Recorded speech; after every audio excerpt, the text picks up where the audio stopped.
bit. There we go.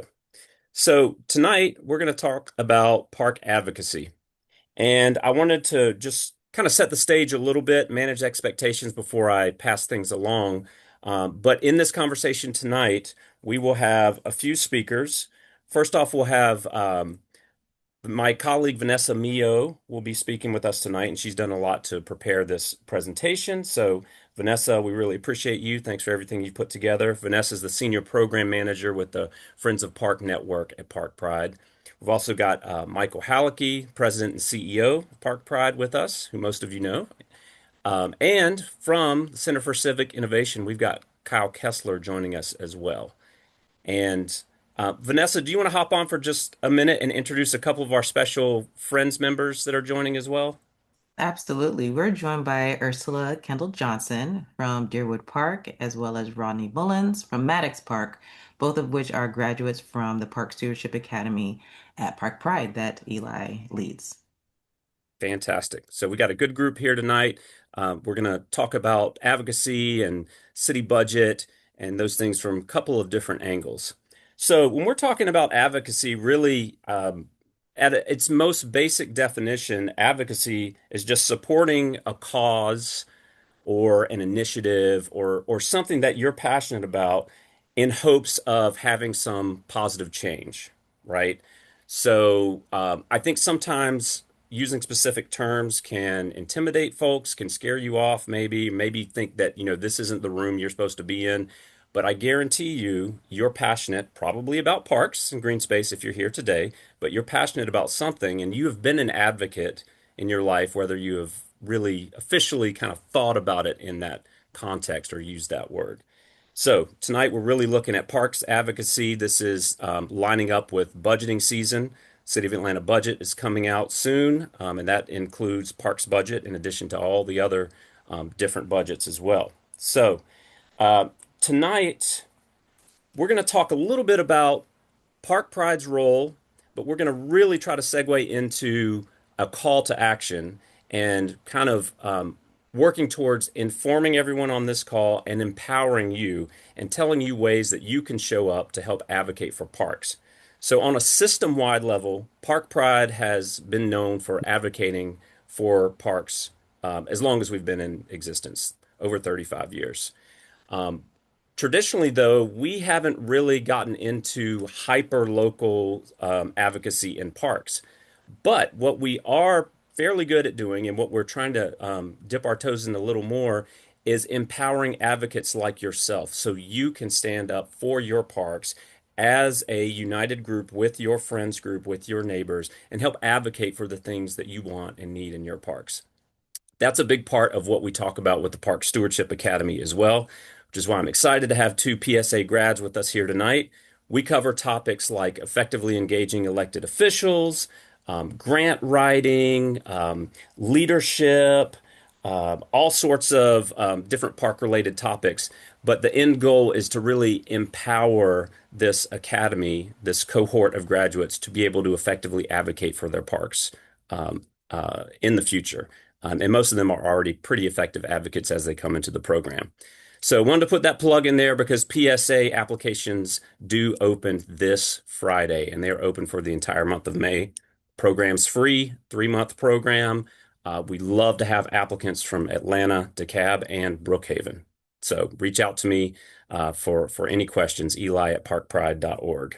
So tonight we're going to get into successful steps for advocacy. I mentioned we've got some community voices with us. Kyle Kessler is going to present on understanding the city budget. I'm really thankful that we have a partner organization like CCI that's able to kind of demystify some of this. It can be very intimidating, even when this aligns with your work. I speak from experience. It's very helpful to have folks like Kyle on here that can kind of simplify things and help you understand the budget. So thank you, Kyle. And we're going to end with Michael Halicki presenting a call to action with some very specific action and specific dates. So we're hoping that you get a lot of clarity from this call and kind of know what your next move is. Finally, we'll end with some questions and answers as well. All right, I think at this point, I'm going to kick it over to my colleague, Vanessa. Yes. So again, my name is Vanessa Mio. I'm the Senior Program Manager for Friends of the Park Groups here at Park Pride. And I'm just going to share just ways to advocate. When we think of advocacy, it's a lot different from oftentimes you hear about lobbying. Advocacy is happens at the in the communities. So first things first, we're going to identify specific grievances and develop a clear agenda. What is it that you have an issue with? What is it that you want to bring to the attention of your elected officials? Be very clear about it. Make sure that it makes sense to you, because if it doesn't make sense to you, it won't make sense to others. Next, identify current opportunities, barriers, and solutions. This is a key part. And also, we often hear about the SMART goals. Make sure that what it is you're bringing up is measurable. What current opportunities are there? Is there available funding? Are there any initiatives that are happening right now, programs that can tag onto your grievance? What barriers? Are there any businesses or plans that are in place that could hinder folks from getting on board with what you want to do? And any solutions. It's always a great idea to work collaboratively to get to a common solution or goal. Create your explicit ask. As I shared, be very clear about what the ask is, and focusing on relationship building versus transactional ask. Um, you want to follow up with people. Don't just reach out when you are in need of something. Get to know someone. Go for a walk in the park with them. See what they are in need of and how you could support their endeavors. So you want to make sure that it's not just taking, but also giving and sharing those within your community. And also just don't get discouraged. Oftentimes, this is not just a one-stop shop where you just, hey, this is my problem, fix it. No, it's a matter of going back again and again, refining your ideas, refining your ask, and not getting discouraged, leaning on your community and motivating each other as you're moving through the advocacy, and organize a diverse coalition. It's never just one person. You know how the saying is, if you want to go fast, go alone. If you want to go fast, go with others. If you want to go slow, you're just going to have to be by yourself. So when you organize a diverse coalition, there's many different skills, perspectives that are important. So when you have that, a lot can get done. So then that segues into organizing your group of advocates, this coalition. And it's always very important to lean into the strengths and the skills of those within your community. We often talk about asset building, community building, and seeing what's in the community and how you can build on that. So there's different types of advocates one can identify, such as an agitator. The agitator often raises awareness. They use data to share their stories and get their point across. And they're not afraid to challenge what the issue is. Conciliators, they're often the ones that ease tension. This is when you're advocating for something, it's never an easy walk in the park. So these are the folks who are able to keep it together, who are able to keep everyone cool, calm, and collected. Mobilizers, they are the ones that are like the cheerleaders, right? They inspire action, they get people involved and excited, and they're like the glue that keeps everyone together. Negotiators find compromise. Um, Oftentimes, you come to the table with an idea, hey, this is what we want. Well, that may not be the same as what the folks on the other side of the table want. So you have to find a common ground or at least a compromise to see that both parties are getting what they need. And Bridge Builders connects the group and fosters collaboration. Can't get anything done unless we're working together as a community, as neighbors. We don't live in these neighborhoods alone. So coming together, making sure we're working together with each other. And I also like to share just, making sure that these folks are aware of the fact that they're in for the long haul, that this is not just for the current budget cycle, but it goes on beyond that. So making sure these folks you're pouring into them, making sure that you're building them up and to see that things get moved forward. And with that, we would love to hear from our friends of the park network who are actually doing the work on the ground within their park. As we shared earlier, we're joined by Ursula Johnson from Deerwood Park, who is part of the 2023 cohort for our Park Stewardship Academy, and Rodney Mullins from Maddox Park. So I'm just going to go ahead and jump right on into this. And we have a few questions that will kind of get the conversation going. So I'll start with Rodney. Um, Curious, what inspired you to get involved with your parks?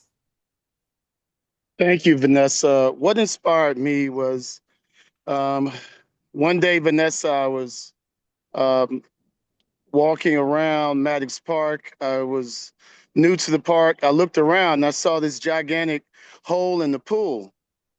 And I was like, okay, what's going on with this pool? And then I noticed that there was some playground equipment, but it looked like it was made in the Stone Ages. It was like a leather strap and chains, and it looked kind of scary, Vanessa. So I decided, I said, this doesn't look good. But, what I did, Vanessa, is I said, well, maybe somebody else, obviously, people know that this is an issue. So Mhm. I said, somebody's going to do something about this. But what happened is week one, week two, week three, month two went by and nobody did anything. And so I said, you know what? I can't wait for anybody else to do anything. That means that I'm supposed to be doing it. And I was like, you know what? I do not have time to do this. I have a million and one things to do, Vanessa. But I decided that I would, if this was going to happen with the revival of Mattis Park, then I'm going to step up, Vanessa. And I said, hey, the only person I'm waiting on is me. And That's right. so I decided to step up and I decided that it was time to get started because I kept looking around thinking that somebody else was going to take it on and nobody stepped up. And so I had to do what my heart was driving me to do, Vanessa. I love that. Thank you, Rodney. And you do a phenomenal job at that as well. Same question for Ursula. What inspired you to get involved with your park? Well, Vanessa, and thank you, Rodney, because we're in the same boat. Mhm. Um, so I grew up in this neighborhood as a child, and we usually didn't call it Deerwood Park. We called it Lost Park because it was the only park in the neighborhood that if you weren't from this neighborhood, you would not have known that there was a park there. Only people who have been growing up in this neighborhood knew that there was a park there, or if you lived really close proximity to the park. So as I was going through the park and we're walking around and I'm getting some neighbors and things involved, we realized again the playscape. It is just as old. I mean, I probably played on that playscape. And so that was one of the things I was like, okay, solution number one that we could try to fix. Solution number two is that we have a trail and it was just covered in vines. No one knew that the trail was there. It had not been cleaned up, and so I really love the park. It is a really great green space for everyone in our neighborhood, but we don't use it or we don't know that it's there. There are some issues going through the PSA. We realized that there were some issues to come up, like there's a flow of water that has been cut off because of dirt, debris, fallen trees, things of that nature. We have some really old trees there, and no one took care of them. That is the city's responsibility to say, hey, we're going to take care of these trees in the park so that we make sure that the people who do come to the park have adequate space and can transport through the park. They can walk through the park, they can jog through the park, those types of things. So that's what inspired me to just get the ball rolling. Um, you know, we have a whole ecosystem back there that Mhm. has not been touched for years. And so because it was such a great green space, I wanted to conserve that. Like, can we have a space where it doesn't have to be busy? It's just a great green space. our elders can come to the park and relax, walk, watch the birds. Our children can come to the park and play and not be afraid that, just to be honest, people around that don't belong in our community or not from our community are in there tearing it up. Like, we have to, if we want to take charge, we have to do that. Somebody has to step up. So for Deerwood, it was me. I love it. I love how y'all saw something that was going on. You're like, I'm not going to put up with this. I'm going to step up to the plate and be a part of the change. So thank you for sharing that. So now I just want to ask another question about your advocacy efforts. How did you all approach advocacy as it pertained to your park specifically? I know, Rodney, you are very involved with advocacy, and Ursula, showing up for meetings and speaking up. So I'm just curious, could you just shed some light on how you show up and do your advocacy, Ursula? So I was really, I met someone a long time ago, did not know that they were a part of the MPU. I had no idea what the MPU was, and what their role in our community. So I started going to our MPU community meetings monthly. And then I was introduced to the president, the vice president, the department heads, or people who were taking on that responsibility. That allowed me to go, to those people and ask questions. So, for example, one of the things that we were really trying to do is, again, how can we connect our community with the park? People who have not been here for years, people who are still here from the beginning when I was a child, how do we get them to the park? So I would go to my MPU and ask the president at the time, hey, how do we do this? He connected me with our department head. He gave us some good tips and tricks on how to get the community involved. And then we found out about Park Pride. And then I applied for the PSA. And then they gave me a whole slew of, what can you do? How can you speak up?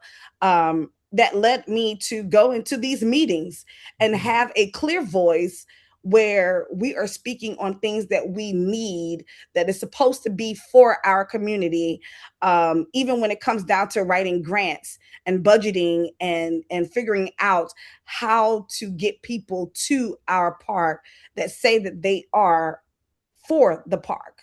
Mm-hmm. We had to go through a channel of people. So it's always something, that it's always a person that connects you to another person.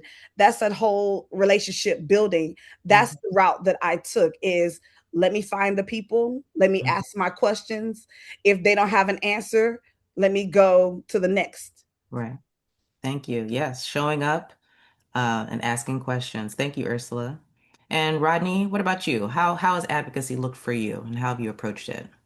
I approach advocacy, Vanessa, in a way it's a little different. Since I love to eat, I love good food. I always tell people I use the Pico de Gallo effect, and so I always look at the word Pico when I talk to our volunteers in Maddox Park before we go down around and we initiate any process. I say, hey, remember these four things. And it's real quick how I approach advocacy. And the P in Pico de Gallo, there's actually P's, there's like four P's, one principles. And the principles are that we believe in equity, we believe in humanity, we believe in the value of people to have opportunities to improve their health, to improve their lives. We also believe in passion and positioning. Position is important, because if you're going to be a great advocate, then the people that make decisions, they need to bump into you. They need to see you. You need to be in meetings. I'm in Beltline meetings. I'm in a lot of different meetings. You need to position yourself in a way where you can't be avoided, where you're seen, and therefore your voice is seen. So we try to assign many of our volunteers at different meetings so that we're in position. To be a good advocate, you have to be in the right place. You have to be in the room. You also have to be passionate, is the other P in PICO, because your energy is going to activate that nuclear energy to get people to support you. The other issue is I, as an instigator, all of my team members, we instigate action because Maddox Park is the primary issue when it comes to our cause, and our goal is to instigate an outcome. Because you can do all the advocacy in the world, but if it doesn't generate an outcome, then how effective is it? The other C that I always talk about is collaboration. There have to be other investors in your cause. I never fight alone. I always quietly behind the scenes recruit other people that are fighting for the same issue, and it's mathematics. Advocacy is math. So you have to have common denominators with other people. 1 + 1 = 2. The more numbers you have, it creates more positive outcomes. And then the O is obviously outcomes. In Pico de Gallo, the last subject I'll talk about when we talk about it is the O is outcomes. At the end of the day, our team is about production. I don't want to be talking 2 years from now about a busted pool. We want the pool fixed. And when people hear that energy, we want a playground. We want a trail. We want a exercise location for our seniors and our adults and our children. So we talk about outcomes. Advocacy is about action, but it's about deliverable outcomes to show that you're efficacious. So that's how I approach it, Vanessa. Thank you so much. That was incredible, Rodney. Pico de Yes. Gallo. Were y'all taking notes? I know I was. I'm sorry, Vanessa. I'm dressed like this today, Oh, but this was my volunteer day in the park. So I and didn't that was dress. I didn't together. look as clean as Eli and Michael. I know that they're the good dresses, but I have on my work clothes today, volunteering in the park. So Thank you for all of your hard work. And thank you, yeah. Ursula, again, for sharing your stories and um, just sharing how you approach it all. And just lastly, before we move on, I'm curious about any advice that you have for other advocates, Friends of the Park group members who may be considering getting into advocacy work. I mean, I feel like it's part of the territory, right? But those who want to go a little bit deeper, what advice do you have for those groups? What I can say is you outlined it. See, I'm a person that I kind of fight behind the scenes and come out to the front when I need to. When I come out to the front, it's no good thing. Yeah. Uh, so I am the writer, right? I would put the letter together, I would clear my points up, and I would make it so that people understand where I'm coming from, why I am doing what I'm doing, and why we need to have it done. Now, I love Rodney because he's going to get up in your face. I have people on our team at Deerwood who are, just like he said, the people who will come after you. Now, if they can't get to where they need to be and need the reinforcement, I am the reinforcement. I will show up at the meetings and I will make my demands. And that's how you have to be when you're advocating for your park. It is time consuming. It is challenging sometimes. You cannot get discouraged. I am a person that I find a loophole every single time. She does. If there's a opportunity for us to get something done, I find the loophole. And I bring up, I'm a reader. I'm going to go through all of their points. If they have some type of paperwork that says for you to write this grant to get this opportunity for your part, it's XYZ, there's a loophole between Y and Z. And I'm the one to find it. So that's the type of person that I am. I look through the black and white and I find what I need to find to get there. Thank you, Ursula. And Rodney, any advice for other Friends of the Park groups? What I would say, Vanessa, is my little 2 cents worth is that um, you got to find your power cell, your energy, and I'm powered by the fact that I eat from fruit. I eat fruit from trees that I didn't plant. Mm. Mm, So there are people that did things for me that I don't even know. But because of them, I have environmental rights, I have civil rights, I have um, opportunities in economics, in education. So with the park, because with the park, I'll tell you, you're going to get tired one day. Yeah. You're not always going to be able to take B12 and boost and drink an energy drink. You're going to get tired because it's an uphill battle sometimes. Because particularly with me, I was working in a community that people had forgotten about. And I was going up against big developers with a lot of big bucks. Mhm. But what happens is that if you have a cause bigger than you, then it elevates you. It makes you buoyant. It makes you Mhm. fly. It Mhm. makes you dream big. And so I felt like I was planting trees in my park that will give shade to people that I'll never meet. Mhm. So when I drive by, that'll inspire you. You have to be inspired by yourself. And then you'll get down for a few minutes, but then you think about and you say, hey, I'm doing something that's bigger than me. And right. then that'll carry you. So that's my 2 cents. I don't know that much, but I'm just saying a few things. So Well, that sounds a lot more than 2 cents to me, Rodney. Thank you so much, Rodney. Thank you so much, Ursula. I really appreciate it. And thank you for all the work that you all do. And Thank with you. thank you. that, and with that, I'm going to pass it on to Kyle. Thanks, Vanessa. Let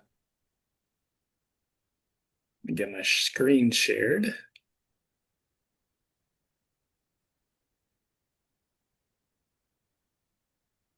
Hopefully that's showing up for everybody. Can I get a confirmation? Yes. Great. All right. Thanks, everybody, and thanks to Rodney and Ursula. I definitely took some notes as well. And yes, the Pico made me hungry. So hopefully we can get off relatively soon and get to some dinner. But thanks for that. So my name is Kyle Kessler. I'm the Policy and Research Director at the Center for Civic Innovation. Vanessa's got these slides, so don't feel like you need to laboriously take all the notes on it. We can get these distributed to folks, but want to talk about the City of Atlanta's budget. We are rapidly approaching the public portion of the budget season, so I want to make sure that folks are prepared and ready to engage. So if you're not familiar with the Center for Civic Innovation, we are trying to help folks like you who are on this call be more effective and reimagining public policy at the local level. There's enough happening at the national level, at the state level. We can't claim to even stay on top of what's going on at a daily basis, but try to stay on top of what's going on at a city and county level, as well as our local school system. And want to make sure that y'all can participate here at closest to home, just like at your neighborhood park. So what I'm going to talk about, one, wanting to make sure that folks understand the city's budget process, who's getting the money, what's in the general fund of the city of Atlanta, which is the primary sort of operating fund of the city, and then specifically given this call Parks to Recreation, and give you some things to be looking out for as the budget becomes public here in the next week. So first up, how does the city's budget process work? So let's make sure we understand some key terms related to the budget. So many of you probably have, or maybe you hope you had, or maybe you used to have a budget. Trying to make sure that your personal finances are taken care of. Likewise, the City of Atlanta, our local counties, entities like MARTA, the Housing Authority, all of them have budgets. They're required to have budgets. So it's not just a good practice. It is a requirement that they have a budget. And it's going to cover both the anticipated revenues, so the money that's coming in, as well as their proposed spending for the upcoming year. So just like you might have a savings account, a checking account, a retirement account, some sort of rainy day fund, or some vacation, Christmas fund, whatever else you might have, our local governments have funds as well. And those are sets of accounts that are often set aside for a specific purpose. Sometimes there are things like the general fund, which can be very broad ranging. Some of them have restrictions or regulations, limitations on what they can be spent on, or they have money from a specific sort of source that's coming in. As I mentioned, I'll mainly be talking about the general fund, which is most of what we talk about when we're talking about our local budgets and our budget cycle, because it has the most flexibility. By and large, there aren't strings attached to it. It can be spent on anything and everything that we might want it to be spent on, which doesn't necessarily mean it always gets spent where we want it to be, but at least there's the opportunity from year to year. If there's a different priority or there's another opportunity that comes up, money can be shifted around much more easily to meet community needs in the general fund. So two key things to understand. There's two basic types of funds, the operating funds or operating budget, as well as the capital budget. For Park Pride and folks who are concerned about their parks, this is quite important because there's the day-to-day maintenance and operations of the parks that need to be taken care of. But there's also times where you might want to acquire additional land for a park or where there needs to be a major construction project or remodel. There was mention of a new playground at a park. So those latter things, the things that are more sort of long-term, durable, fixed assets, are part of the capital budget. And then the day-to-day operations, maintenance, the staff that sort of keeps the parks going, that's the operating budget. So as we're approaching July 1st, which is the start of the fiscal year, most of the intentions on the operating budget, because capital budgets often have their own cycle based upon when the bonds might be issued or when folks went to referendum on a vote or just based upon a multi-year sort of construction timeline. So fiscal year, this is the financial year of each of our local governments. It doesn't always align with the calendar year. For the sake of our local counties, Fulton and DeKalb, it does align with the calendar year, although they often don't adopt their budget until the year has already started in January or sometimes February. July 1st of each year is a prime date for the start of a fiscal year for many of our local governments, including the city of Atlanta, as well as Atlanta Public Schools, MARTA, the Atlanta Housing Authority, as well as the state of Georgia. And then our federal government, when they choose to adopt a budget and not just some continuing resolution, they've got their own set of deadlines in the fiscal year that starts in October. So we're talking about sort of the key time in the overall budget cycle because budgets are always being up for amendment for changes based upon economic conditions. If additional tax revenue comes in or something comes in over budget, money is routinely being moved in and out and adjusted throughout the course of the year. So this is where at the top of each fiscal year, our local governments are required to adopt a budget for the whole year, but there's typically not a restriction on how often or how frequently that budget can be amended. But to make sure that we're off on the right foot, we need to make sure that we've got the budget in a pipeline or an outlook for the full year. The budget cycle includes both internal processes and a public process. We are coming to the end of the internal process that the city of Atlanta and our other local governments have gone through, pulling the data together, doing analysis, trying to read the tea leaves or what other entities might share with them where the economy might be going. And we're moving into the public process. So specifically for the city of Atlanta, at the end of last year into the top of this year, departments are really crunching their numbers, sort of seeing how things are coming in relative to what they projected for the previous year, doing an analysis on their staffing, what their current staffing is, what they anticipate staffing might need to be, any specific projects that they have teed up and wanting to make sure that they are able to ask for the funds that they need. It's also a time when the mayor and his team are trying to help sort of balance things across the board. What's coming in above budget? What's under budget? Are there additional revenue streams that we might be able to tap into? Or are there existing revenue streams like federal dollars, state dollars that are no longer coming through that for the next fiscal year, we might need to make adjustments for? So in March of each year, the city council is given the opportunity, and they typically do take advantage of it, to submit their priorities to the mayor. It's the mayor's job to draft the budget, but the council, before the mayor shares his or her draft, the council can say, here's what we would like to see in that document.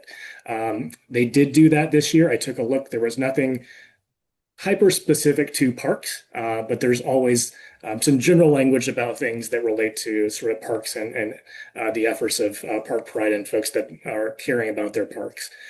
So then in April, based upon those priorities, at least hopefully that the mayor and his team are trying to incorporate as many of those council priorities, because hopefully those council priorities reflect community priorities as council members have heard them as they've gone around the city or they've heard public comment during meetings. So during the month of April, the budget is drafted, and then no later than the first council meeting in May, sometimes a little bit earlier, sometimes May 1st, we'll see exactly when it drops. The mayor presents the draft of the budget, the proposed budget. So then, as we get into May and through June, the public process kicks off with a presentation on the fiscal condition of the city. I am not an economist and can hardly keep track of what inflation is or where the stock market is or what the cost of any sort of goods and services are, or know how much revenue we might anticipate based upon hundreds of thousands of visitors coming to our city for a soccer tournament. But that is much of what the budget team has been doing, working with experts, hopefully experts across the country and locally, trying to understand what the economic condition will be for the city of Atlanta for the upcoming year, and presents here's what we think it's going to be. It is a guess. Hopefully, it's not a wild guess. Often this time it's a bit conservative. So the revenue projections are often below where the numbers actually come in as the year progresses.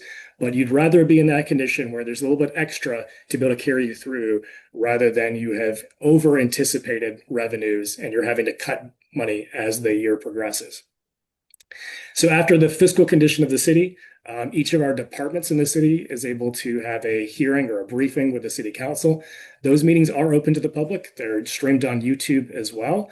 And it's a time for the department to present their accomplishments from the previous year, what they're hoping to accomplish, and how they need funding to support those efforts in the upcoming year.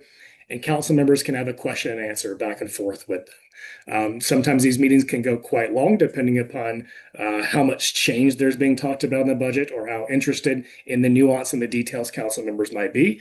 But I would encourage you, if nothing else, and hopefully Mike will sort of talk about some of the sort of schedule, and particularly when Parks and Recreation will be presenting. It's always a great time to see and watch these government processes sort of happening and to understand that there's not a time during those meetings specifically for the public to directly engage, but if you've already engaged with council members, already engaged with staff or with commissioners and other folks, they can make sure that that's part of the conversation that they have in that public meeting. Then before we adopt the budget or the council adopts the budget, there's a very important meeting of the Budget Commission. And the Budget Commission's job is to set the anticipations for the year. So it's about anticipations and spending. And the city is required by law, state law, to have a balanced budget. So we can't project to spend more than we have coming in for the year. So understanding what that anticipation is caps what the spending can be. So it is the job of these people to determine whether they're speaking to groundhogs or magic 8 balls or whatever else they're doing. This is what we're going to set the anticipations for the city of Atlanta to be.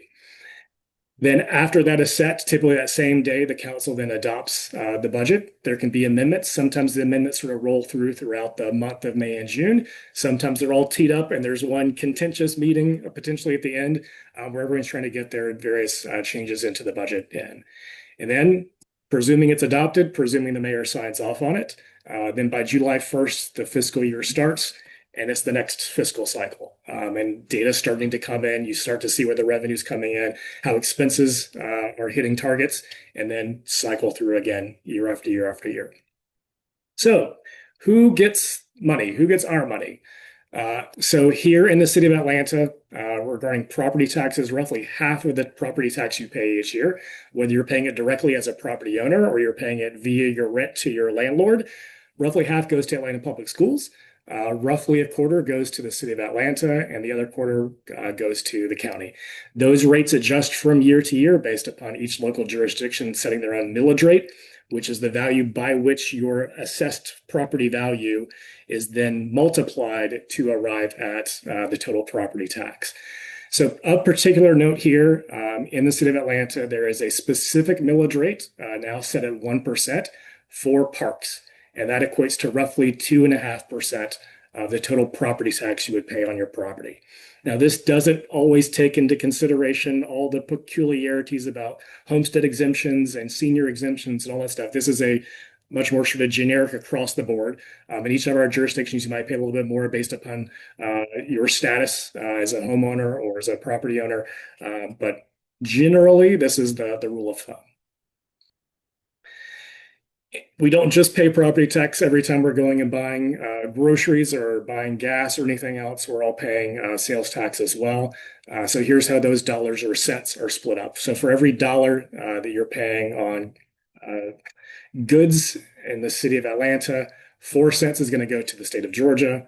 1.5 cents is going to go to MARTA and more MARTA.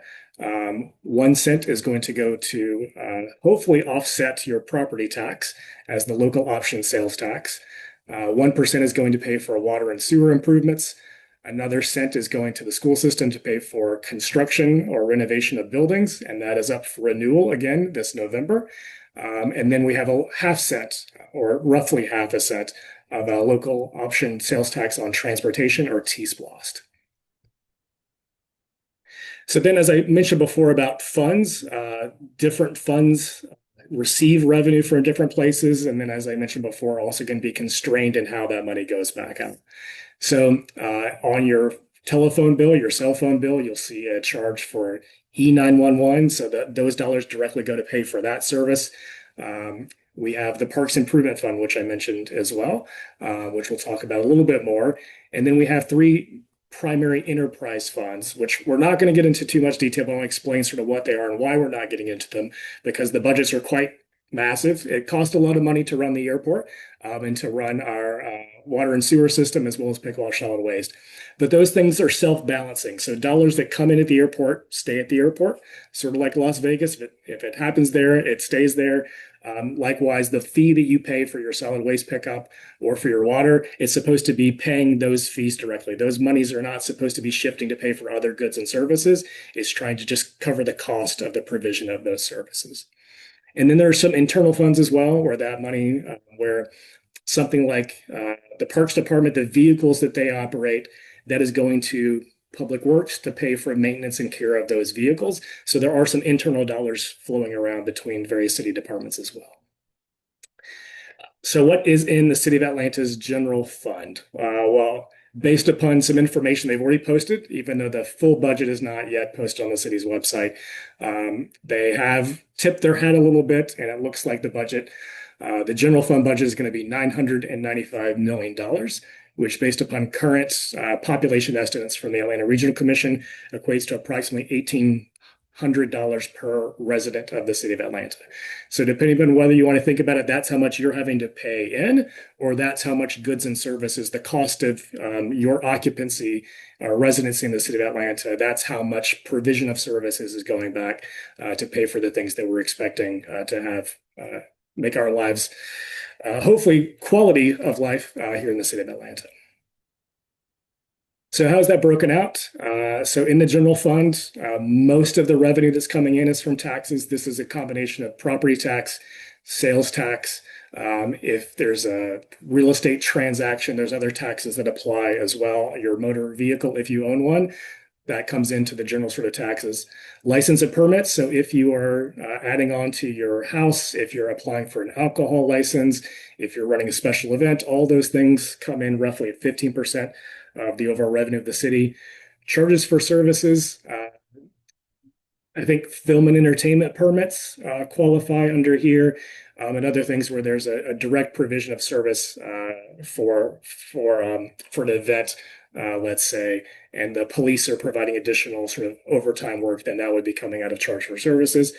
Fines and forfeitures. So much of this is traffic tickets or parking tickets, roughly 2% of the overall revenue. And then everything else that comes in when the city rents City Hall, the atrium, if there's the Ike signs you see around the community, the revenue that's coming off of those, everything else falls in at roughly 7%. So then how's that being spent? Roughly a third of all the general fund dollars are going to the police department. Roughly 15% are going to fire rescue. Parks and Recreation currently sits, or is projected to sit, around 5.5% of the overall general fund. All the other departments that I haven't specifically named here are about 28%. And then non-departmental, there's always questions about what non-departmental is. Lots of that is insurance, other things that apply across the board and aren't specifically tied to a department. Things like general sort of debt service and other sort of core things that aren't easily attributed to any specific department, but are for the good of the city overall. And that's roughly about 14%. So all that stuff I just mentioned, I want to make sure that folks understand that there's certain things that are not included in those numbers because that was the City of Atlanta General Fund. So things that aren't included, one, education, because Atlanta Public Schools has its own budget. Transit, because MARTA has its own budget. Health services, elections, court system, all those things are covered by the county, as well as capital projects. So as I mentioned, that's a different sort of process, different funds. Not to say that no money from operating can go to capital, but typically it's a fairly limited amount, or it's paying off debt from previous capital bond issuances that are going in the general fund. So what specifically is in the Parks and Recreation budget?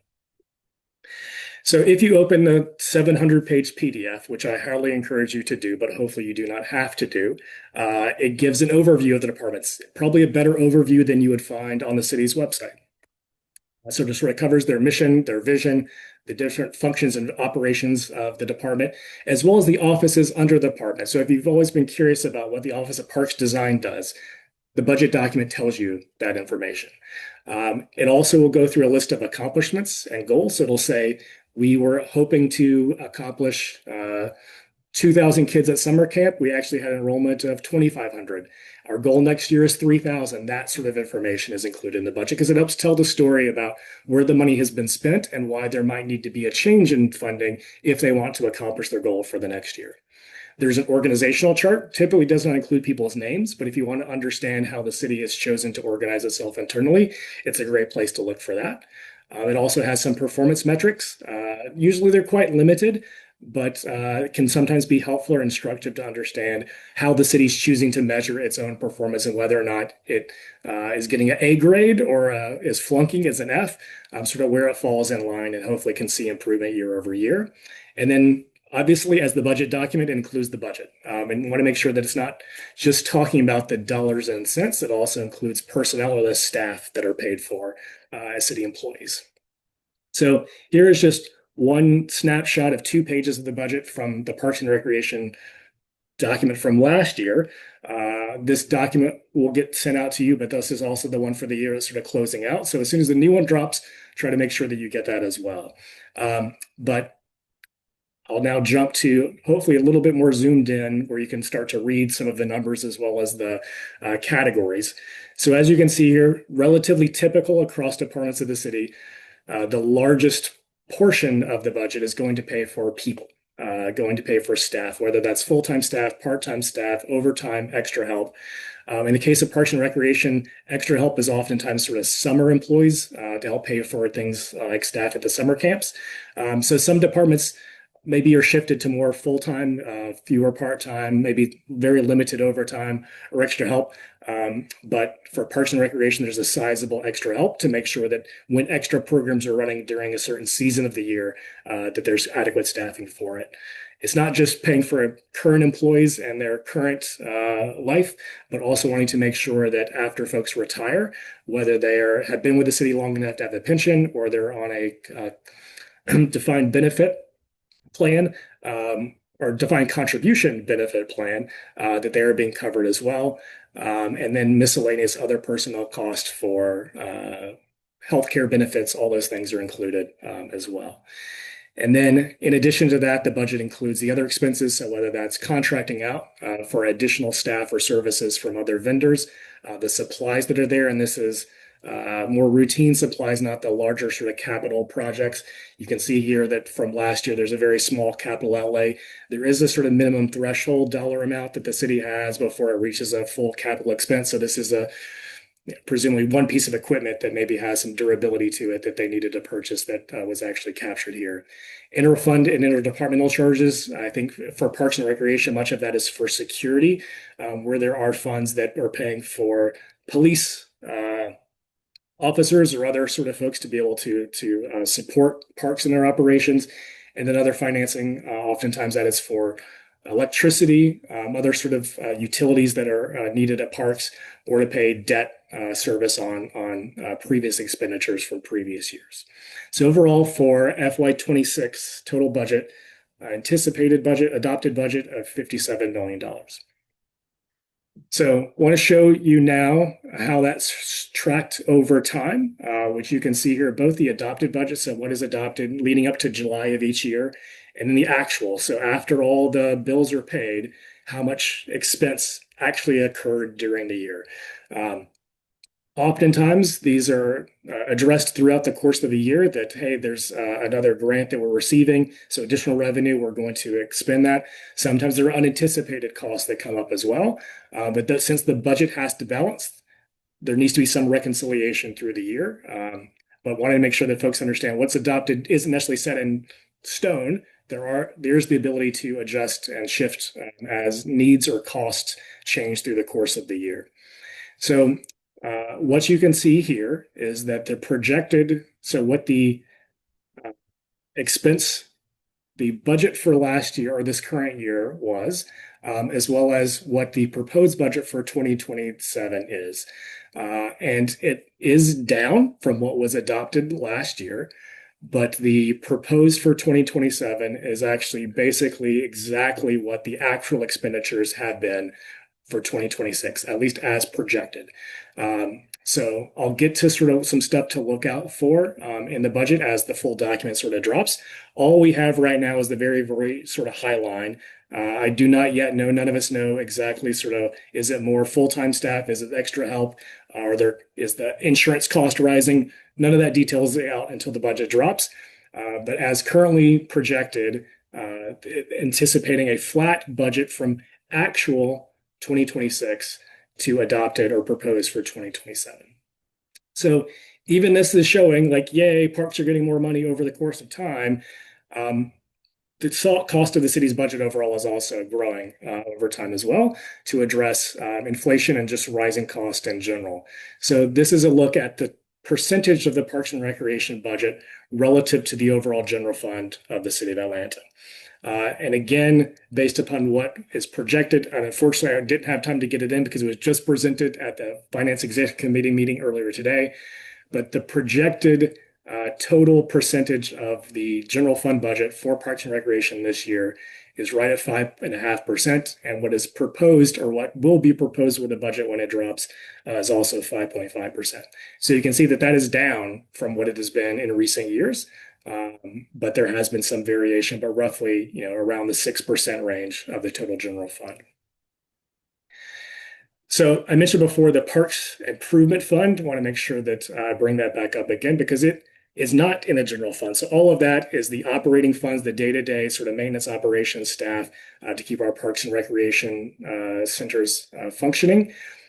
But in 2023, ahead of the fiscal year 2024 start, there was a change in the millage rate percentage that is assigned to the Parks Improvement Fund.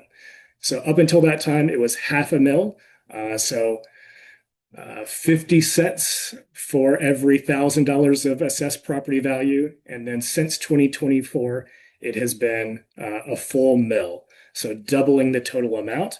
And you can see on this chart as well that the allocation of those funds has also shifted from being predominantly about capital, so new construction, renovations, larger projects, to now a much larger percentage, roughly half, I think it's 40% of the new total of 1 mil is for maintenance. So clearly a focus on let's making sure that the stuff that we have, we're able to keep, and not just we're adding more and more to our maintenance needs without being able to pay for the maintenance on them. So this chart is showing how that Parks Improvement Fund has changed in recent years. And you can see prior to 2024, relatively flat, around $20 million budgeted, roughly $20 million each year budgeted, and the actual significantly lower that. So even though there were funds available, not all of them appear to have been used in a given year. And then since 2024, those dollars have risen, capturing the full mill that is now available for Parks Improvement.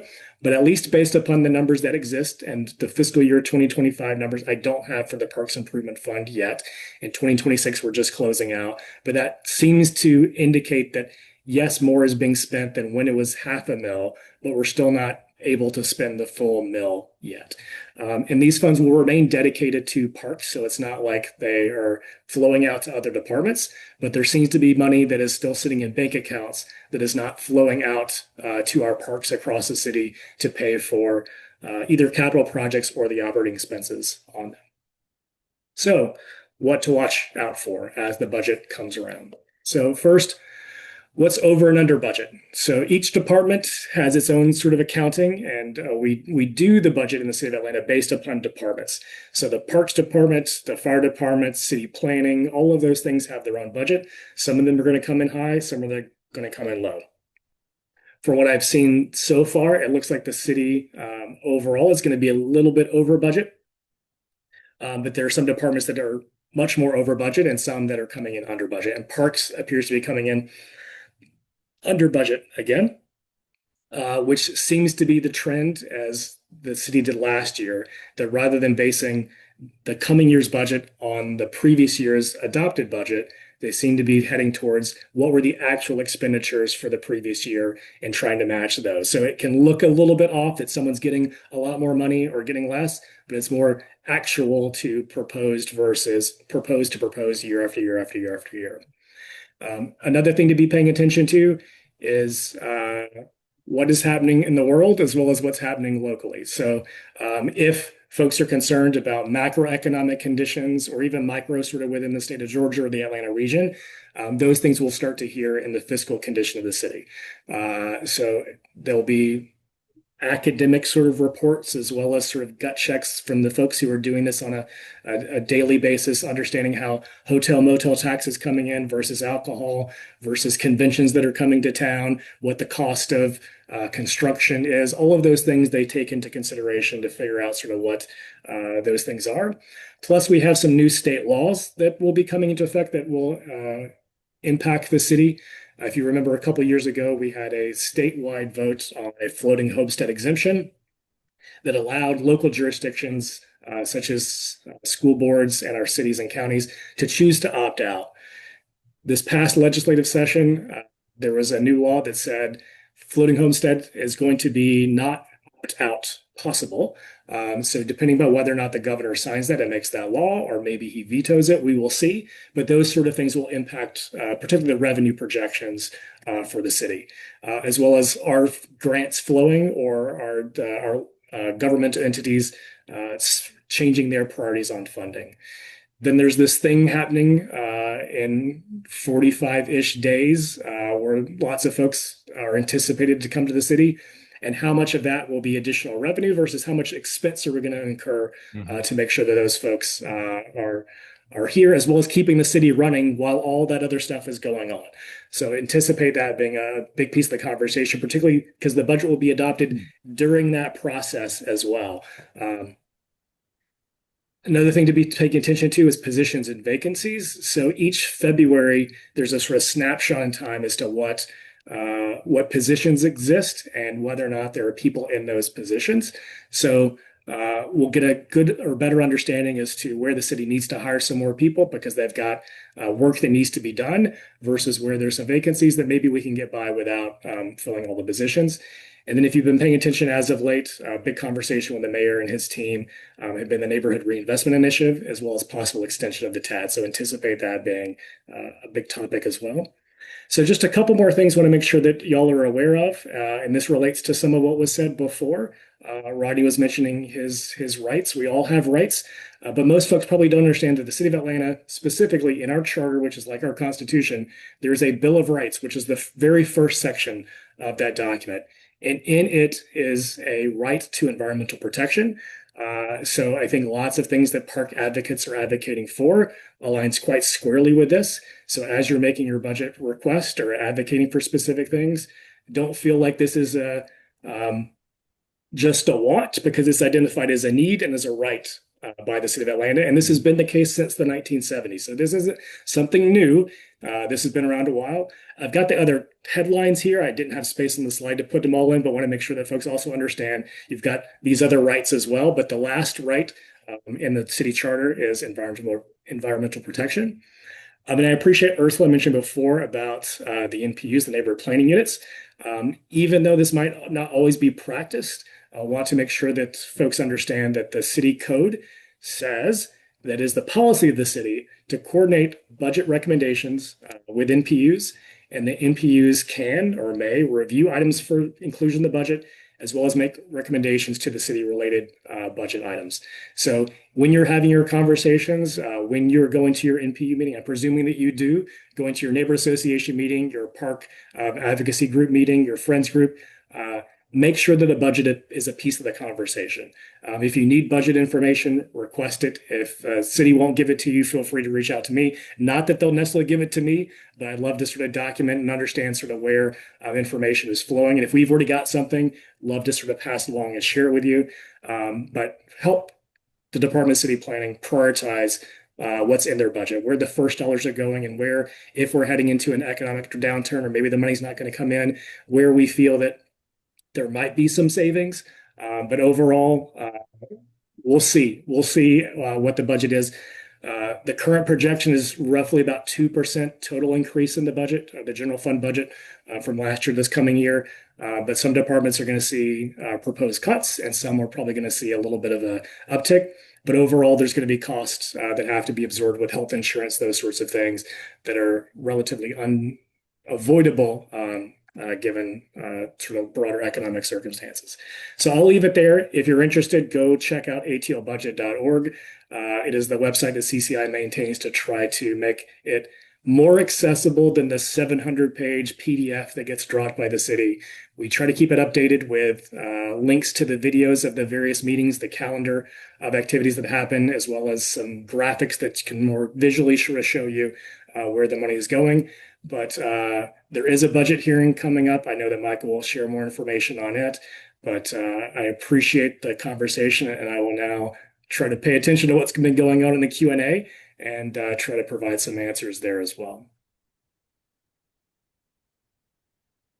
Excellent. Can everyone hear me okay? Excellent. So I'll share with you just in terms of, first off, I wanted to recognize both Eli and Vanessa as we started things off. Both Rodney and Ursula and Kyle did an excellent job of, I think, laying the foundation for what I'll be sharing that kind of takes some of his analysis at a high level on parks and park spending and looking at kind of how we're approaching this and thinking about it right now. I also just want to recognize that CCI has been a great partner to so many organizations that are trying to understand the budget and to advocate for specific issues. And we really appreciate their effort. With the budget, I'll also mention that Eli mentioned the TAD extension conversation, and in a similar way, CCI has been doing some great programs to help people to understand what TADs are, what they're not, and to understand the decisions before us on that front too. So I really appreciate CCI as a partner and Kyle taking his time to not only share a high level of about the budget, but also this work that looks at things specific to parks and green space. Slides, and then we'd love to hear from you. I know that Kyle mentioned, and I know that are paying attention to the chat, so I would encourage you as you have questions to put them there. We plan to have ample time once I finish my remarks to answer any of your questions.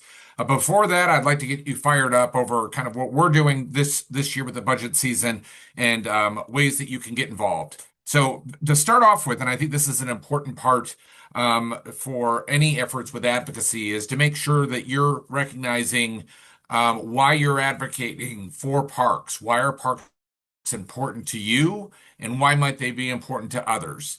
And along those lines, I think it's important to keep in mind that parks aren't just about parks. So this is really kind of a list of different areas that parks are about, a whole bunch of other different types of things, that parks are critical infrastructure, that when you look at, there's an adage that great cities have great parks. And that's not by accident. It's because part of having a great city means having a great park system. Structure for our city, just like our roads and bridges, they make it so that when we have large concentrations of people living in close proximity, it makes cities much more livable. I also think looking at trails as linear parks, that they're part of what connects us. I also think, and again, part of this is looking at as you're thinking about who you're talking to as far as your neighbors, elected officials, really thinking about how to connect parks to things that people care about. So people care about equity, bringing up the inequities in parks, and that all communities are not treated equally in terms of access. And some of the historical redlining also has implications for parks and green space in Atlanta. The Trust for Public Land documents when you look at Atlanta, both by race and by income, that people that live in predominantly BIPOC communities have less green space. And this is also true from an economic measure that areas that are less affluent have less green space. And I think we know also directionally that both in terms of the amenities as well as the standards of care are not equal across our city. Parks are also connected to health. And so people are wired for the outdoors. And certainly that's something that people came to appreciate the function of parks during the pandemic. Um, they're part of our neighborhood character. It's not by accident that a number of our different neighborhoods in the city of Atlanta are named with after parks within those different areas. They play a role also on an environmental side of things, of helping to manage stormwater, the providing shade, and kind of providing ways that we're creating places to kind of get out of the heat and that kind of thing. So a number of different ways that I think we can make sure that as you're making the case for parks, don't go immediately to the thing we're looking to try and do. Make sure to think about why it's important to you, and why it's important to who you're talking to. To go on to the next slide, Park Pride has been spending some time working on our the policy agenda that we have as an organization. And on that front, when you think about strategy, I think we should go with the prior slide, Vanessa. When you think about strategy, that strategy isn't just what you choose to do, but it's what you choose not to do. It's about prioritization, about focus. And so Park Pride put together a strategic plan that we adopted in October of last year that prioritized 5 different areas, and influencing public policy was one of those areas. And since that time, our public policy committee has been working on a policy agenda to really have a much greater focus on different areas that we're putting resources towards influencing public policy. One of those is to increase funding for park maintenance, which is really a big focus of this conversation here today. The second one is to not just focus on engaging in different plans as they're developed, but implementing the plans and fund the plans we have. So we have a ActivateATL, which is our Parks Master Plan, that is a 10-year master plan that will be in effect through 2031. We have Trails ATL that was just adopted. So implementing and funding the plans we have. Third is to inform and engage communities, and much in the way that Park Pride is not just a parks organization, we're a community development organization that works through parks. That we think it's really important that as we look at these different efforts where elected officials are evoking the need to, kind of lift up communities, that the communities themselves are actually engaged in the process. And so we feel like that's something that both fits within our model, but it also translates into our advocacy work. The last one is something that really just looks at the idea that much in the way that parks aren't just about parks, there's other things that people are looking at that parks should be part of the conversation. So when we think about efforts on the NRI effort with the Neighborhood Revitalization Initiative, how do parks fit into that equation? When we think about the idea of dealing with our stormwater issues, that green infrastructure and parks can help to deal with flooding issues. So we're constantly looking at different ways that there are major policy decisions that are being made, and making sure that parks aren't just an afterthought or something that winds up not getting the attention it needs because people aren't thinking with that lens. So we bring that lens. If you go on to the next slide, and I'll just mention that again, increased funding for park maintenance is really we're going to focus here today. I think if you're interested in those other areas, please connect with me, Vanessa, and Eli outside of this, and we can talk to you about ways that we're engaging in these other areas. If you go to the next slide, I'd like to share a little bit about our budget priorities for FY 2027.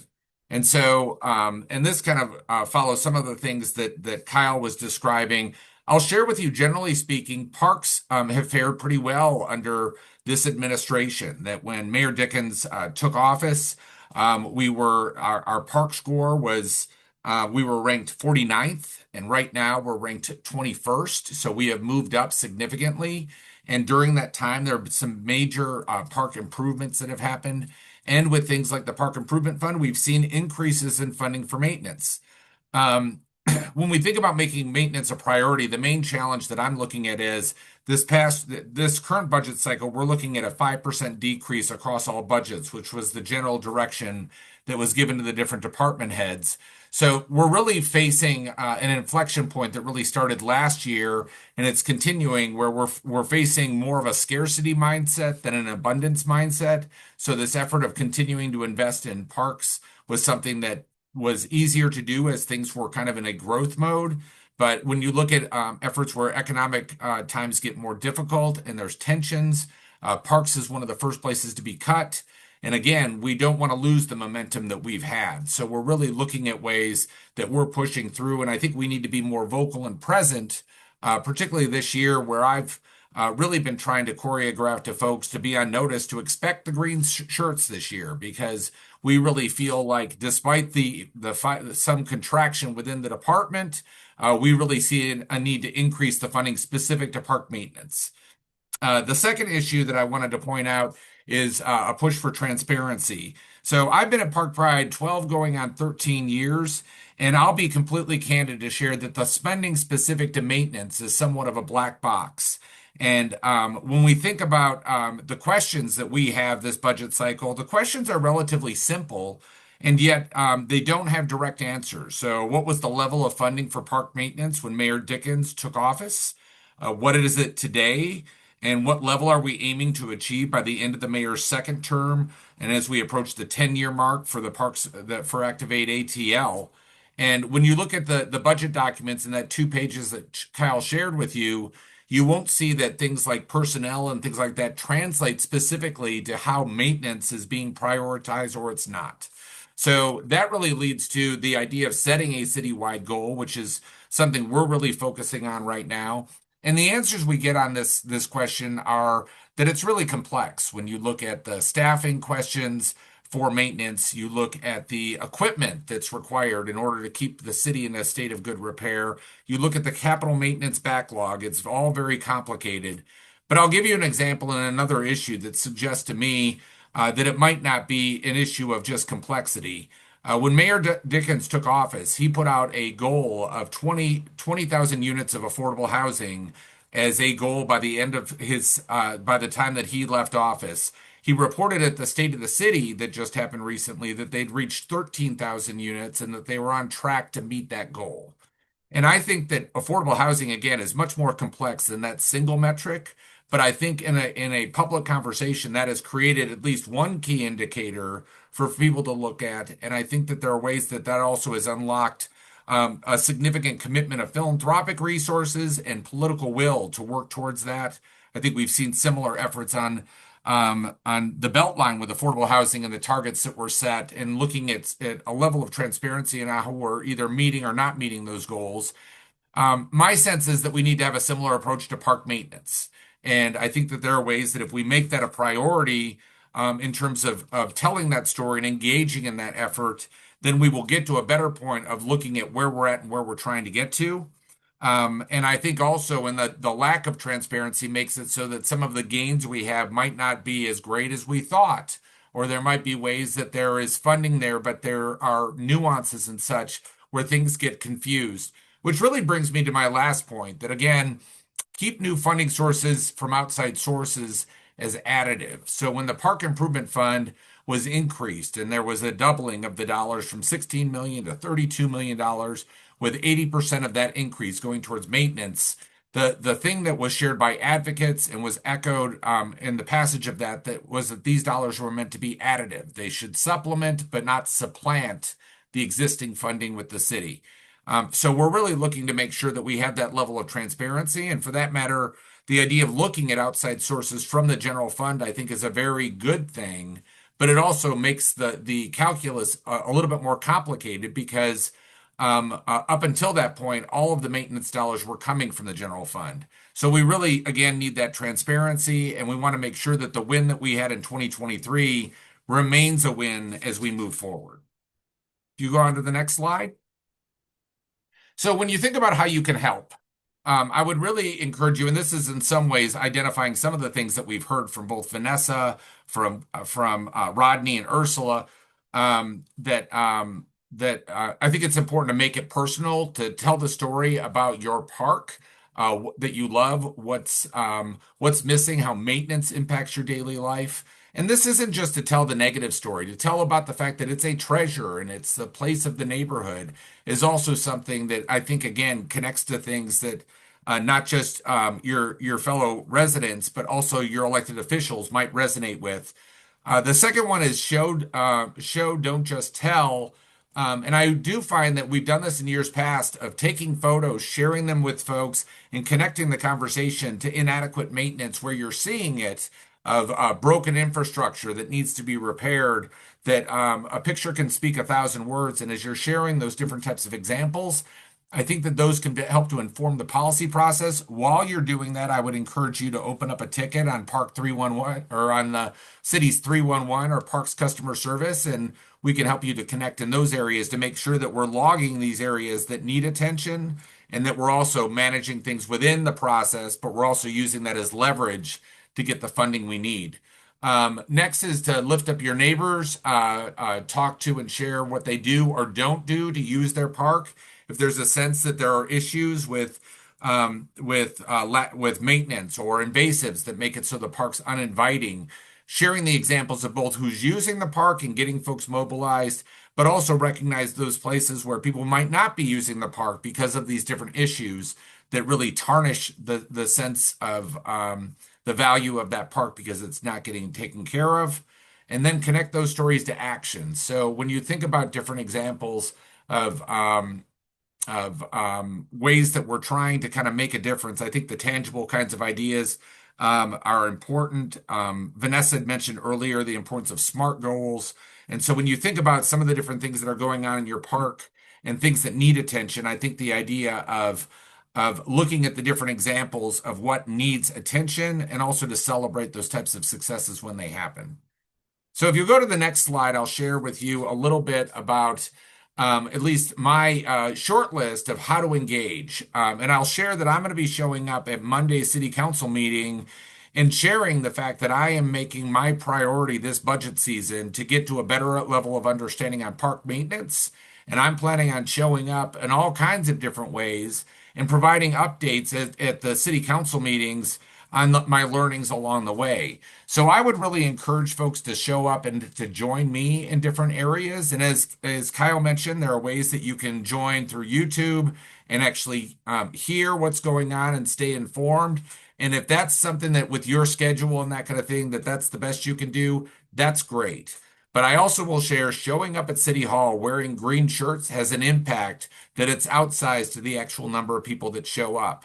So some of those things to pay attention on the learning side of things. I think Kyle has already mentioned their website that to look at and understand the budget document itself. I think tuning in for the fiscal condition of the city on May 5th at 10 a.m. I think is a good place to get that overview of the financial health of the city. Places to show up and to join me are really those city council meetings. As Kyle mentioned, a lot of the different meetings that actually announce the budget and those different briefings by departments do not provide opportunities to provide public comment. There is a budget community interactive session that happens on May 20th that's pretty late in the process. And so my feeling is, yes, show up at that meeting and make your voice heard, but don't wait until that point. I think showing up at city council minute moments where you show up before the meeting, put your name down, and share the importance of park maintenance this budget cycle will be critical. And again, I'll be there this Monday and plan to be there May 18th and June 1st. May 7th is when the Parks Department will go before City Council at 1:30. And again, you won't be able to speak. But I can remember a year showing up there and Howard Shook, who's no longer in office, said, well, next up is Parks and Rec, the only department that has its own cheering section. So I'd like a section that's there when the Parks Department is there showing their budget to show that we're there and we're plugged in And I think that that will go a long way in addition to showing up at city council meetings in those green shirts and then the interactive budget session. So, and again, the last session is really the budget session on May 20th.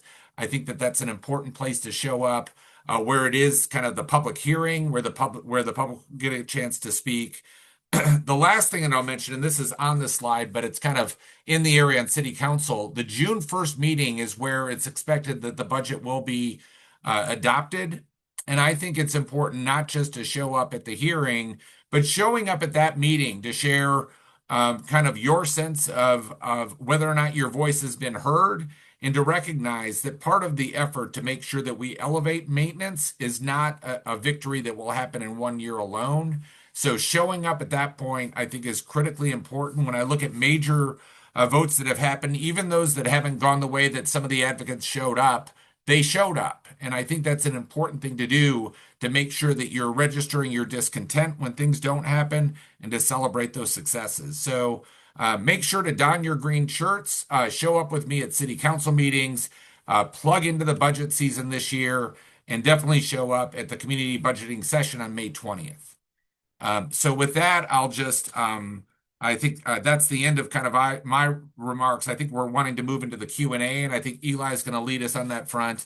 I'll also mention, as I mentioned, that I will be showing up at a lot of these different places. So if you do show up, come check in with me. And if you have questions before, you want to know what's going on, please make yourself known. And like I described, use this as a chance, as a learning experience, to figure out ways that we're showing we're paying attention and that we're looking to do things differently, and we're engaging to be part of that solution. So thank you for being here today, and look forward to hearing your questions. Fantastic. Thank you, Michael. And I just want to echo a lot of what Michael was saying, but especially when it comes to being that advocate and going down to City Hall in person, I can tell you from my own experience, it's intimidating the first time. But I think it's important that we all recognize that City Hall is not a place just for elected officials. This is a place that we are supposed to be in, that we are welcome. And, there's power in numbers. So put on that green shirt, come join us. Like Michael said, if you see him or any of us, please do speak up, say hello, if we don't already know each other. But I encourage you, if your schedule allows and you can make it happen, come out to some of these hearings and these meetings. You definitely won't regret it. So looking at the Q&A, I'm going to kind of go in the order that they were listed here. But Kyle, I think this first question from Mariana Lee, who is also a PSA graduate. I'm glad she was able to join us tonight. How does the budget approval process align with the Georgia House and Senate sessions? And if their decisions affect or impact City of Atlanta with loss of funding, how is that money made up? Great question. Thanks, Mariana. So the General Assembly, the state legislature, starts in January, and they typically wrap up by the end of March, sometimes into early April. So they're hopefully deciding what the budget will be for the state and what funds might be flowing to local jurisdictions, including school systems. Much of our education funding is coming from the state. So that typically happens with enough sort of time before the council or the school board adopts the budget. So there's an opportunity to react if necessary. And to your question about if there is loss of funding, so either there would need to be a cut in services or finding money elsewhere in the local budget that might be able to cover for that cost, or seeking funding from the feds if possible, or trying to find some cost savings. Or the alternative is needing to increase local tax revenue. So as I mentioned before, that each of our local taxing authorities, our governments, adopts a millage rate, which is the multiplier that goes against a property value to set what the tax rate is. So if they need to make up funding, they might have to increase the millage rate. So each property would be assessed. The assessment wouldn't change. The county's still going to say this is what your property's worth, but the multiplier might need to go up in order to raise the revenue to meet the cost of services that the city would need to provide. Got it. Good question. Thank you, Kyle, for answering that. A couple questions in the chat from Stacy Kate, who I believe is with Perkerson Park. And so the first question from Stacy Kate is how does a park group advocate for DPR, Department of Parks and Recreation, to use their full forestry funds? So that would be a line item within the budget. Their 2025 $1 million budget was hardly utilized at 13% utilization. Many park projects have dead, dying, hazardous trees to maintain. How do we bridge the gap? Um, I guess I'm curious. I haven't seen these numbers at this level of detail, so I'm also curious where you were able to get that data, Stacy Kate, and also Kyle, if you have seen budget numbers at this level. So I have not. I have requested a full accounting from the city of Atlanta of all the various funds, but there are hundreds, if not thousands, of funds, affordable housing trust funds, all sorts of things that are there, Yep. sidewalk funds. So this is one I have not seen broken out. I'll take a look while we're on the call to see if it's accounted for in our annual financial report. But I currently do not have detailed information specific to this fund, but I'll see if I can find it and share it. If not, we'll put in a request with the city, or if I can find it later on, send an email to see if we Yeah. get some information. And Stacy, shoot me an email too, and I'm happy to make sure I can bridge communications here. But I'm super interested in this as well, and I'd love to know where you got these numbers from. Maybe it was another kind of nonprofit that does some advocacy like Trees Atlanta or something like that. But this is super interesting. And with data like this, there's decisions that can be made and kind of knowledge sharing and pressure that can be put on. So this is hugely important, and we're hoping to get more information down at this level of detail.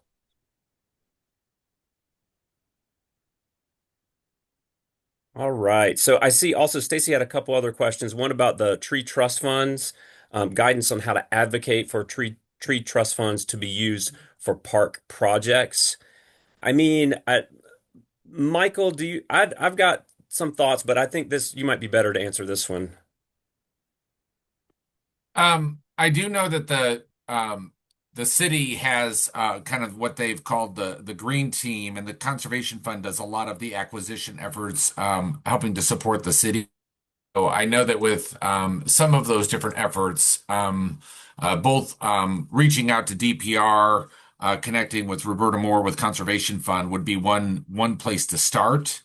Um, um, and I'd be curious to hear what your thoughts are, Eli. Yeah, I mean, I would think a lot of this, and kind of going into her next question about aligning projects that align with Activate ATL. How do we get those adopted and funded? I think a lot of this type of hyper-specific advocacy in your parks, it's going to come down to communication, I think, on the front end. Um, and that is something that Park Pride can help with, Hmm. opening those lines of communication if they aren't already open. I think utilizing your friends group, utilizing our community services and our community building offerings. Vanessa does a good job with that. Um, but I think sometimes you may think with your group or your specific project that you're just getting a hard no or no one's paying attention when in reality there might not be complete communication and the knowledge sharing might not be there, right? I So also will share that you'll notice in my comments I talked about implementing the plan and fund the plans we have. So looking at something like Activate ATL, it doesn't come with a purse. So you look at things like moving Atlanta forward and projects that were funded on that side of things. There are impact fees. So there's always kind of the question of how do you figure out the funding mechanism. And again, there are some of these different opportunities that come together for funding efforts, and there are project lists, and there's a whole advocacy effort that happens that's more kind of related to the funding stream and trying to prioritize some of those different projects. So it's there isn't just one way, I guess, is part of what I'm saying, and part of it is to kind of get involved and to ask questions and to understand how other groups have been successful and things along those lines. I think knowing that a desired project does align with the Activate ATL master plan is just going to be another tool in your advocacy toolkit, right? And if you have ideas for, possibly utilizing some of the tree trust funds for projects, I think, like Michael said, these things don't always have a purse attached with them, but knowing that there's already alignment there is going to help to bolster your case, I think. Mhm. And Eli, I just wanted to note that it's 7:32, so we're a little over on time. And I do know that some of the different questions, I think Vanessa has some thoughts on a follow-up message that will have some of the wayfinding kinds of questions that were in the Q&A. Do you want to touch upon that, Vanessa, Yes, just so that folks get that absolutely. before we start losing folks? Yeah, so stay tuned. We will be providing an email that includes the recording of this event along with all the resources. I've been taking notes of all the links Kyle has been sharing in the chat, so folks will still have access to that, as well as the slide presentations. And if you don't, it will be sent to those who attended, and I'll also see that it's included in our newsletter. So folks who may be in your Friends of the Park group, they'll have access to it as well. Fantastic. Well, we did go a little over. Sorry about that. But other questions or questions I did not get to, please don't hesitate. Email us. I'll give you my email again because it's the shortest, eli@parkpride.org. So reach out. We'll make those connections. We can connect you with CCI, with other folks, or if you have just general Park Pride programming, grant questions, anything, feel free to reach out. We thank you for spending your evening with us and continue the conversation, please, in your groups. And also come out, please. Keep an eye on the calendar, see if you can make it out with us. Vanessa will be emailing folks as well, as she mentioned, and following up. So Yeah, thanks, everyone. We There'll be appreciate your time. there will be a 102 in Park Advocacy 102. So stay on the lookout for that. That'll be later on this year, October, November, possibly, where we'll be going into park advocacy specifically for your park.